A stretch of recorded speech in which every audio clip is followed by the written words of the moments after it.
Hello everyone, I welcome you all in my YouTube channel Parihar commerce classes. ये channel हर topic को आसान language में discuss करता है और कोशिश करता है कि इसमें कही हुई बात हर बच्चे के समझ में आसानी से आ जाए। आज हमारा chapter number 5 emerging mode of business का वीडियो मैं बना रहा हूँ और इसमें जितने भी टॉपिक्स हैं हम सारे टॉपिक्स को डिस्कस करेंगे। तो स्टार्ट करते हैं इस चैप्टर को। पहले जरा इस टॉपिक का जो नाम है, इस चैप्टर का जो नाम है उसको जरा समझते हैं। Emerging modes of business. तो ये बना हुआ है modes of business. Modes of business का मतलब होता है वेज ऑफ डूइंग बिजनेस, यानी बिजनेसेस को करने के तरीके। एक बिजनेस को किस तरीके से किया जाता है। वैसे तो ज़्यादातर जो बिजनेस है उसके अंदर में चीज़ सब कुछ सेम होती है। प्रोडक्शन होता है, परचेजिंग होती है, सेलिंग होता है, मार्केटिंग होता है, रिक्रूटमेंट होता है। ये सारी चीज़ें हर एक बिजनेस के अंदर में होती हैं। लेकिन इन सभी चीज़ों को हम कुछ नए तरीके से करते हैं, नई टेक्नोलॉजी का यूज़ करके करते हैं। इसी को कहा जाता है एमर्जिंग मोड्स ऑफ बिजनेस। यानी जितने भी तौर तरीके थे उन सभी के अंदर में टेक्नोलॉजी का यूज़ करना, उनको और बहुत अच्छे तरीके से करना, यही इस चैप्टर में हमें पढ़ने को मिलेगा। तो चलिए स्टार्ट करते हैं इस चैप्टर को और देखते हैं कि जो एग्जाम्पल है वो हमें क्या बता रहा है। तो एग्जाम्पल दो लोगों का है, रीता और रेखा। रेखा जो कि एक गांव में रहती थी और जो रीता है वो दिल्ली में रहती है। तो रेखा जो है वो दिल्ली घूमने जब आई तो वो रीता के साथ में थी। तो जो रीता है वो कहती है, रात के कुछ 12 बजे के बाद का टाइम था, तो वो उठ के कहती है कि चलो शॉपिंग करते हैं। तो इसमें जो रेखा है वो समझ नहीं पाती और कहती है कि इस टाइम पे कैसे हम शॉपिंग कर सकते हैं, कौन सी दुकान खुली होगी और कौन हमारे लिए दुकान पे बैठा रहेगा। तो इसमें जो रीता है वो उसे बताती है कि हम कहीं बाहर जाके शॉपिंग नहीं करने वाले हैं, हम यहीं घर में बैठ के इंटरनेट के थ्रू, मोबाइल के थ्रू हम जो है शॉपिंग करने वाले हैं। तो इसमें जो रेखा है वो कहती है कि इंटरनेट के बारे में मैंने सुना तो था, लेकिन मैंने कभी इसको यूज़ नहीं किया। और भी बहुत सारे क्वेश्चन उसके दिमाग में थे और वो ये सोच रही थी कि किस तरीके से ये शॉपिंग का काम होता है, कैसे जो चीज़ें हैं वो इंटरनेट के थ्रू बेची जाती हैं, कैसे वो हमारे पास तक डिलीवर होती हैं और कैसे हम पेमेंट करते हैं। तो ये सारे क्वेश्चन जब तक उसके दिमाग में आ रहे थे तब तक कि रीता ने जो था किसी ई कॉमर्स वेबसाइट पे लॉगिन कर लिया था। अगर इस एग्जाम्पल को देखें तो ये एग्जाम्पल हमें बता रहा है कि जो रेखा है वो अभी भी बिजनेस को ओल्ड तरीके से, ट्रेडिशनल तरीके से देखती आई है। उसे नहीं पता है कि इंटरनेट के थ्रू भी सामान को खरीदा जाता है। अगर पता भी है तो उसने कभी वैसा किया नहीं है। और दूसरी तरफ अगर देखा जाए रीता को, तो रीता जो है वो जो एमर्जिंग मोड्स हैं बिजनेसेस के उनके बारे में जानती है। तो ये एग्जाम्पल हमें बताता है कि बिजनेसेस पहले कैसे चलते थे और बिजनेसेस के अंदर में क्या नई चीज़ें, नई टेक्नोलॉजी का यूज़ हो रहा है। तो आगे बढ़ते हैं, इसको इंट्रोडक्शन में जानते हैं क्या है। तो यहाँ पे बताया गया है कि जो भी इमर्जिंग मोड्स हैं बिजनेसेस को करने के लिए, वो उनमें तीन चीज़ें आती हैं। सबसे पहली चीज़ आती है डिजिटलाइजेशन। डिजिटलाइजेशन का मतलब होता है कि किसी भी चीज को इलेक्ट्रॉनिकली कन्वर्ट कर लेना, यानी कि कंप्यूटर की जो लैंग्वेज है उसमें कन्वर्ट कर लेना, वही होता है डिजिटलाइजेशन। तो हम देखते हैं कि चाहे कोई टेक्स्ट हो, कोई साउंड हो, कोई वीडियो हो या कोई और भी कंटेंट हो, ये सारे कंटेंट को हम इलेक्ट्रॉनिकली कन्वर्ट कर सकते हैं। हम कंप्यूटर पे इनको देख सकते हैं या मोबाइल पे हम इनको देख सकते हैं। तो इसी को कहा जाता है डिजिटलाइजेशन। और आज बिजनेसेस के अंदर में जो ये चीज़ें हैं इनका बहुत ज़्यादा यूज़ हो रहा है। दूसरा आता है आउटसोर्सिंग। इस साल हाँ, आउटसोर्सिंग का जो कॉन्सेप्ट है वो हमारे चैप्टर में नहीं है, लेकिन फिर भी मैं आपको थोड़ा बहुत इसके बारे में बताऊंगा जब ये टॉपिक आएगा। तीसरा है इंटरनेशनलाइजेशन एंड ग्लोबलाइजेशन, यानी कि जब हम अपने प्रोडक्ट को वर्ल्ड मार्केट में प्रेजेंट करते हैं और वो सिर्फ एक कंट्री का नहीं रह जाता है, वो पूरे वर्ल्ड के मार्केट का हो जाता है। तो उस चीज को कहा जाता है ग्लोबलाइजेशन। और अगर हम बात करें कि जो बिजनेसेस हैं जिस तरीके से बढ़ रहे हैं, जिस तरीके से बिजनेस के सारे जो वर्क हैं वो इलेक्ट्रॉनिकली हो रहे हैं, मेनली हम इस चैप्टर के अंदर में डिजिटलाइजेशन के बारे में पढ़ेंगे और किस तरीके से जो डिजिटलाइजेशन है वो बिजनेसेस की हेल्प कर रहा है, उसके क्या बेनिफिट हैं, उसके क्या लिमिटेशंस हैं, और भी बहुत सारी जो चीज़ें हैं हम इस चैप्टर में उसमें पढ़ने वाले हैं। तो पहले मैं बताता हूँ आपको कि बिजनेसेस के अंदर में काम क्या क्या होते हैं। जैसे अगर कोई एक मैन्युफैक्चरिंग फर्म है, तो मैन्युफैक्चरिंग फर्म क्या करती है, प्रोडक्शन करती है चीज़ों का।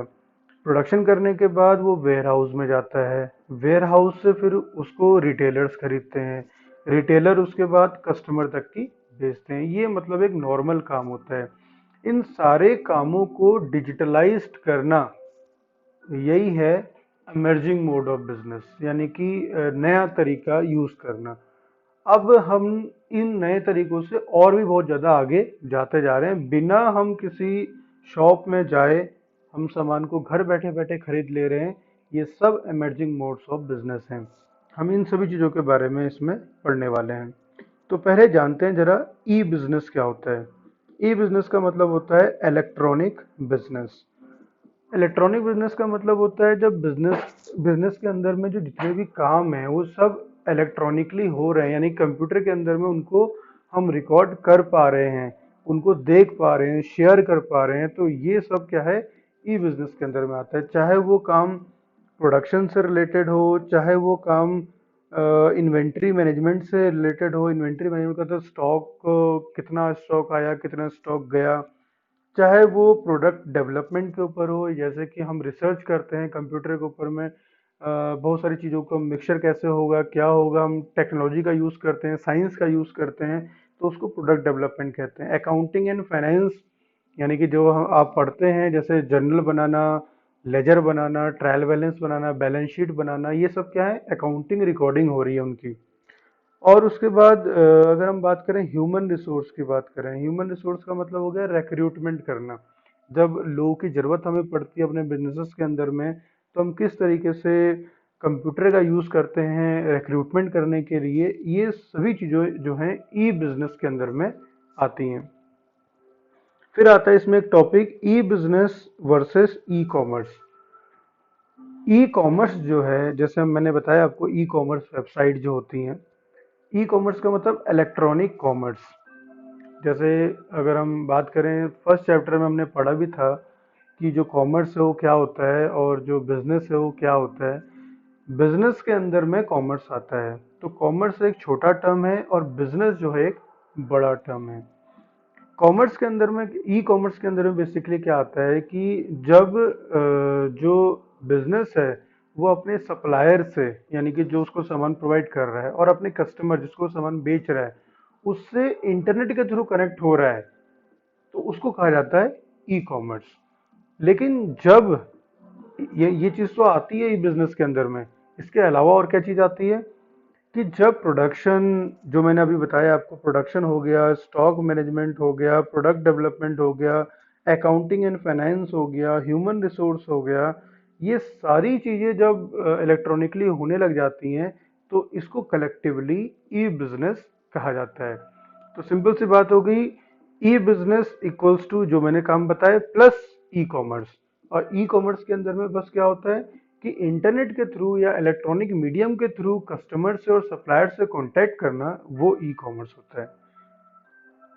अब आता है स्कोप ऑफ ई बिजनेस, यानी ई बिजनेस का जो स्कोप है, यानी कि वो कहाँ तक की फैला हुआ है और उससे क्या क्या चीज़ें करी जा सकती हैं, वो है स्कोप ऑफ ई बिजनेस। तो जरा जानते हैं स्कोप क्या है ई बिजनेस के। मतलब ये हो गया कि जिस तरीके से मैंने बताया आपको, ये सारे के सारे काम अगर इलेक्ट्रॉनिकली किए जा रहे हैं, तो इनसे क्या फ़ायदा होता है, ये किस तरीके से एक बिजनेस को हेल्प करते हैं आगे डेवलप करने में। तो कुछ चीज़ें इसमें बता रखी हैं कि जो ई बिजनेस है वो किस तरीके से मदद करता है बिजनेस की। तो उसमें कुछ हेल्प बता रखी हैं, जैसे बी टू बी कॉमर्स करने में हेल्प करता है, बी टू बी बिजनेस तक की बढ़ सकता है। अभी बी टू बी बिजनेस क्या है या बी टू बी कॉमर्स क्या है? बी टू बी का मतलब हो गया बिजनेस टू बिजनेस। जैसे एक बिजनेस दूसरे बिजनेस से कनेक्ट हो रहा है। अब इसका एग्जांपल मैं अगर आपको बताऊं तो हम सब जानते हैं कि जो कंप्यूटर है, का जो कंपोनेंट है वो एक से तो बनता नहीं है। कंप्यूटर में सीपीयू होता है, माउस होता है, कीबोर्ड होता है, मॉनिटर होता है, यूपीएस होता है और मदरबोर्ड होता है और ये बहुत सारी चीजें होती हैं उसके अंदर में।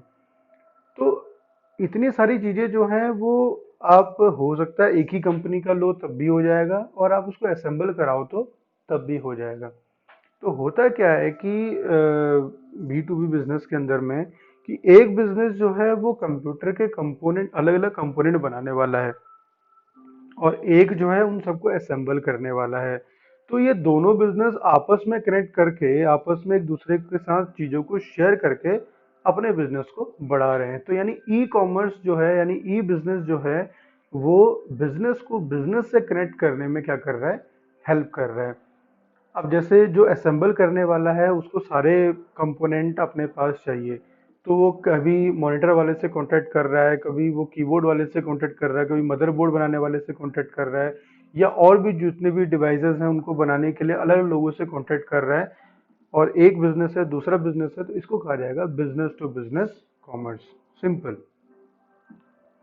फिर आता है दूसरा जो है वो आता है बिजनेस टू कस्टमर कॉमर्स या कंज्यूमर कह सकते हो उसको, बिजनेस टू कंज्यूमर या बिजनेस टू कस्टमर। अच्छा, एक चीज आपको सबको पता होगी कि कस्टमर और कंज्यूमर में क्या डिफरेंस होता है। नहीं पता है तो मैं आपको बता देता हूँ। कस्टमर कस्टमर का मतलब होता है कि ऐसा आदमी या ऐसा इंसान जो चीजों को खरीदता है, और कंज्यूमर का मतलब होता है कि ऐसा इंसान जो उस खरीदी हुई चीज को यूज करता है। कभी कभी कस्टमर और कंज्यूमर दोनों एक हो जाते हैं और कभी कभी ये दोनों एक नहीं होते हैं। तो एक सा एग्जांपल बताता हूँ मैं आपको, ज्यादा क्लियर होगा। जब आपके फादर जो हैं आपके लिए बुक्स लेके आए, तो वो बुक्स जो आपके लिए लेके आए हैं तो वो बुक्स वो खुद यूज नहीं कर रहे हैं लेकिन खरीदा उन्होंने है। यूज कौन कर रहा है, आप कर रहे हो, तो आप उसके कंज्यूमर हो गए और फादर उसके क्या हो गए, कस्टमर हो गए।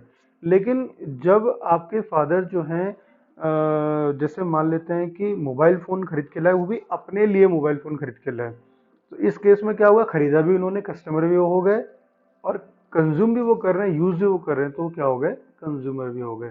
तो इस तरीके से कस्टमर और कंज्यूमर होता है।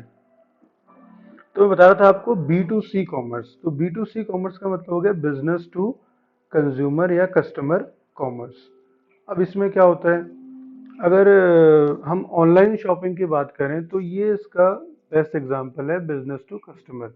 अब यहाँ पे क्या हो रहा है कि इंटरनेट के थ्रू एक बिजनेस अपने कस्टमर्स के साथ या कंज्यूमर्स के साथ जो है डायरेक्टली क्या हो रहा है, जुड़ पा रहा है। तो इसको कहा जाता है बिजनेस टू कस्टमर कॉमर्स।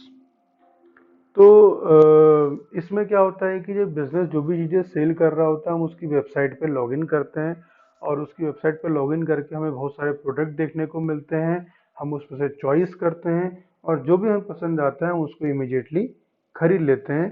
तो यही होता है बिजनेस टू कस्टमर कॉमर्स।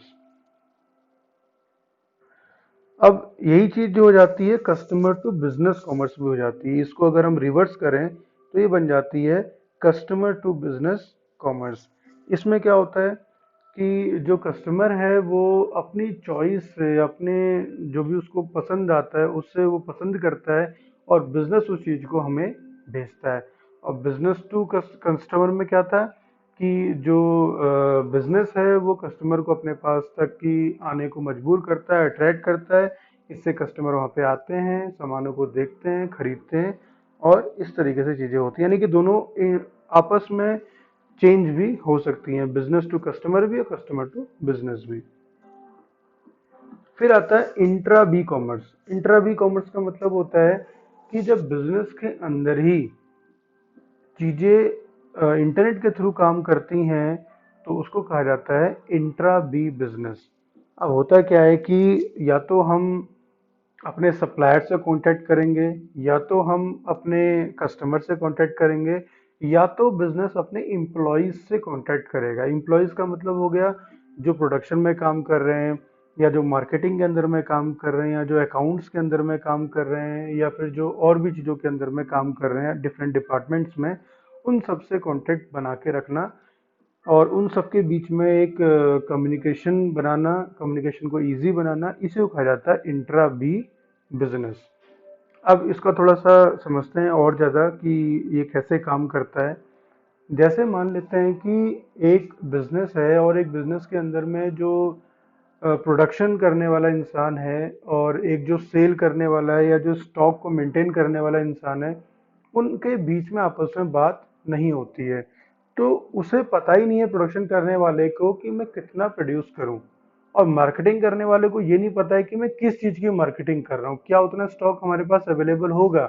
और स्टॉक अवेलेबल वाले को ये नहीं पता है कि कितना सामान बन रहा है और कितना बड़ा वेयर हाउस या कितनी बड़ी जगह स्पेस मुझे चाहिए।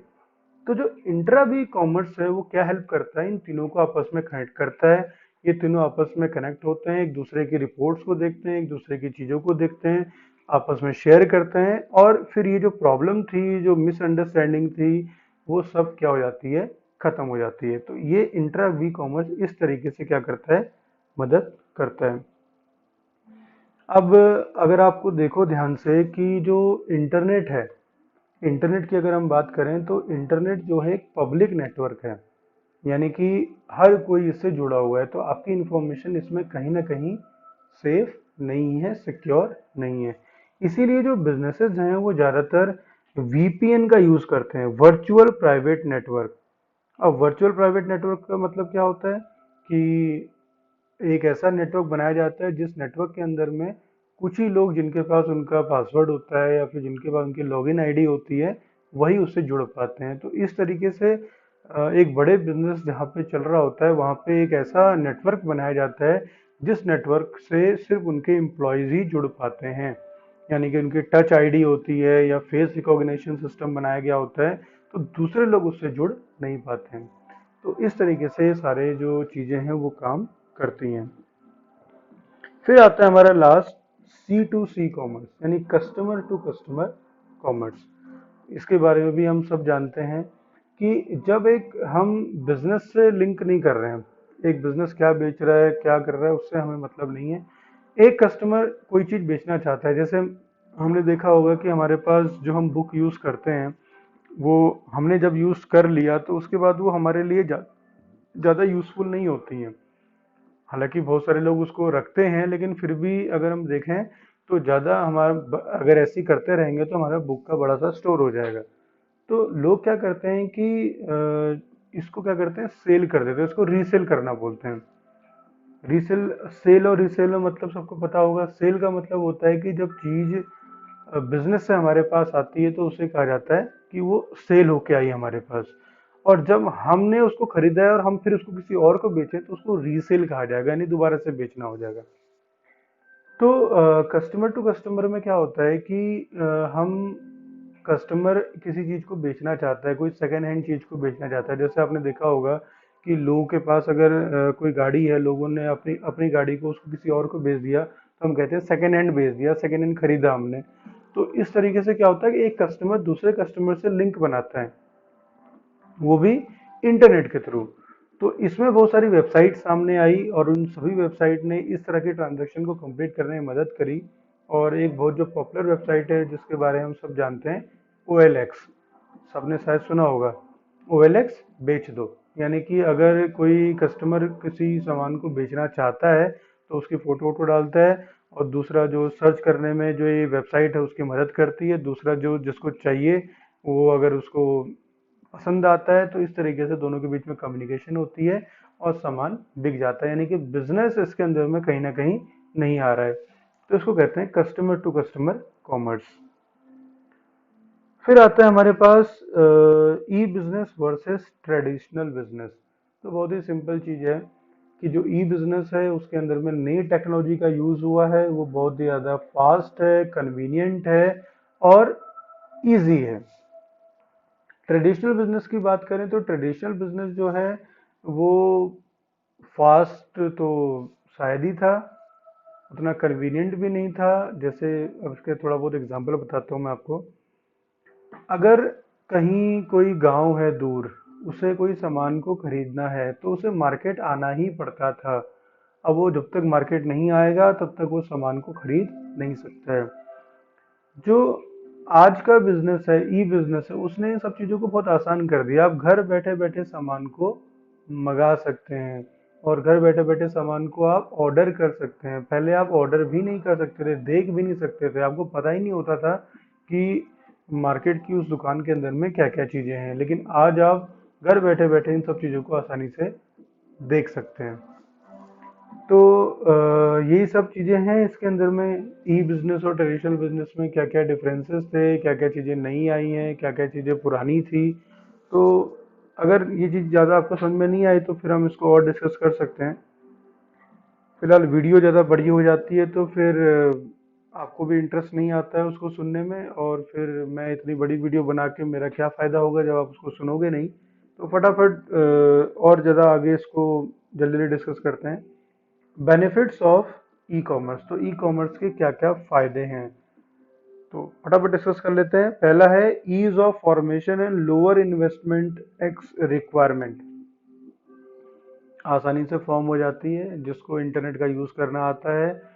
अब बिजनेस करने के लिए आपको बड़ी दुकान, बड़ा वो सब नहीं चाहिए। आप घर बैठे बैठे एक वेयर हाउस आपके पास होना चाहिए और कंप्यूटर टेक्नोलॉजी आपके पास होनी चाहिए, और आप आराम से अपने बिजनेस को फॉर्म कर सकते हैं।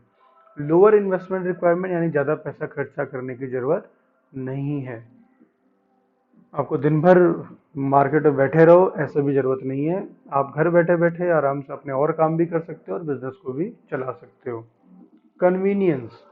24/7 बिजनेसेस चल रहे हैं, वेबसाइट कभी नहीं सोती हैं, कभी बिजनेस बंद नहीं होते हैं। आप रात को 2 बजे 3 बजे जब भी आप ई कॉमर्स वेबसाइट को खोलोगे तो आप आराम से उस टाइम पे भी शॉपिंग कर सकते हैं। इसको बोलते हैं कन्वीनियंस। स्पीड। स्पीड का मतलब होता है कि सामान आपके पास तक जल्दी से जल्दी पहुंच जा रहा है। कैसे पहुंच रहा है आपके पास? आपने सामान ऑर्डर किया और सामान ऑर्डर करने के बाद थोड़े टाइम का वेट किया। अगर ज़्यादा अच्छी सिटीज़ में आप रहोगे तो आपके पास एक दिन के अंदर में सामान पहुंच जा रहा है। पहले क्या होता था कि आपको सामान लेने के लिए टाइम निकालना पड़ता था कि मैं अब जाऊंगा तब जाके आप सामान को खरीद पाते। तो ये क्या हो गया, स्पीडी काम होने लग गया। तो आज इसी यहीं तक की हम इस बात को डिस्कस करते हैं। अच्छा, और भी चीज़ें हैं इसमें। एक और है ग्लोबल रीच और एक्सेस। अब हमारा सामान हमारे तक ही नहीं रहा, हम उसको इंटरनेशनली भी उसको हिट कर सकते हैं, उसको वर्ल्ड मार्केट में भी सेल कर सकते हैं। मूवमेंट टूवर्ड अ पेपरलेस सोसाइटी। सारे के सारे बिल, सब चीज़ें हमारे पास पीडीएफ फॉर्म में आ जाती हैं, तो हमें पेपर बिल वगैरह उनको रिकॉर्ड करके रखने की ज़रूरत नहीं होती है। तो पेपरलेस सोसाइटी की तरफ हम बढ़ रहे हैं। ये हम एक इकोनॉमिकल सोसाइटी की तरफ बढ़ रहे हैं जहाँ पे सब चीज़ें बहुत अच्छी हो रही हैं, इको फ्रेंडली हो रही हैं। हमारे को ज़्यादा जो पेड़ हैं वो कट नहीं करने पड़ रहे हैं, तो सब कुछ सही सही सा हो रहा है। तो ये सारे क्या हैं इसके फ़ायदे। इसके बाद हम नेक्स्ट वीडियो में इसके आगे के टॉपिक्स को डिस्कस करेंगे। तब तक के लिए थैंक यू।